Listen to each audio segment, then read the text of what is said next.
সাহসিকতাৰ বাবে দুবাৰকৈ লাভ কৰিছিল ৰাষ্ট্ৰপতিৰ আৰক্ষী পদক।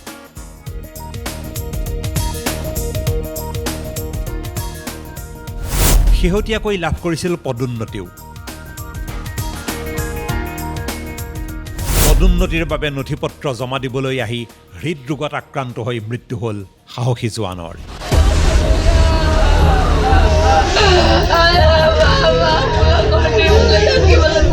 এয়া অসম সন্তান BSF জোৱান ওদালগুৰি মৈমনসিং গাঁৱৰ অমৃত হাজঙৰ কৰুণ কাহিনী।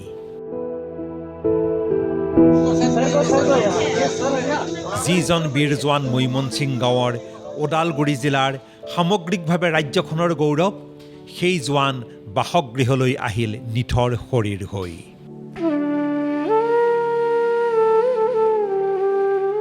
উভতি নহাৰ বাটেৰে গুচি গ'ল অমৃত হাজং আৰু তেওঁৰ বাসগৃহত গুণমুগ্ধই বীৰ জোৱানক জনালেহি শেষ শ্ৰদ্ধা। এক বিৰোচিত বিদায় জনালে BSFে সামৰিক মৰ্যাদাৰে সামৰিক সন্মানেৰে অন্ত্যেষ্টিক্ৰিয়া সম্পন্ন হ'ল অমৃত হাজঙৰ।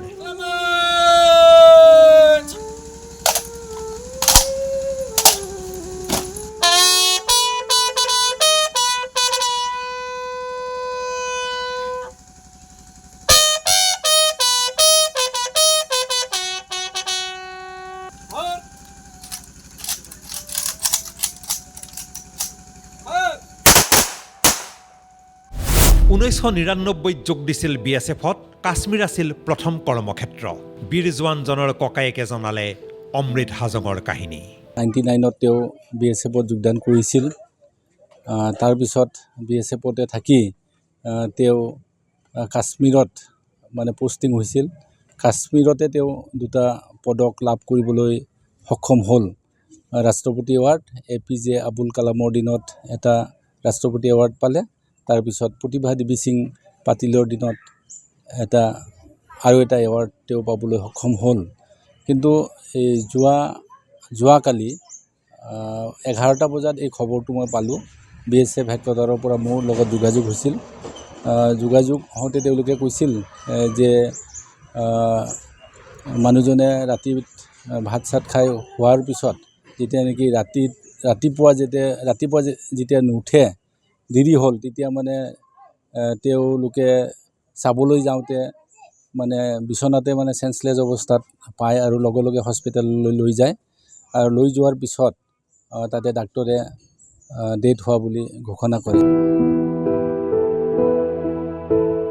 এতিয়া গাঁওবাসীৰ বেদনা নিগৰিছে। ল'ৰাজন ইমান সাহসী, এই অঞ্চলৰ এজন সাহসীপূৰ্ণ ব্যক্তি আছিল। সকলোকে হাঁহি মুখেৰে এখেতে কথা কৈছিল। যোৱা আগষ্ট মাহত ইয়াত আহি ঘৰত বহুতৰ লগত দেখা কৰিছে। অন্তিম সময়ৰ আগদিনাও বহুতৰ লগত ফোনত কথা বতৰা পাতিছে।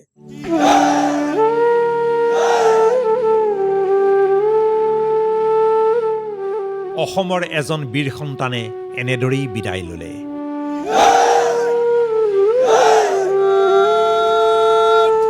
এৰি থৈ গ'ল তেওঁৰ পত্নী, 2 পুত্ৰ কন্যা আৰু নিজৰ সাহসী অধ্যায়।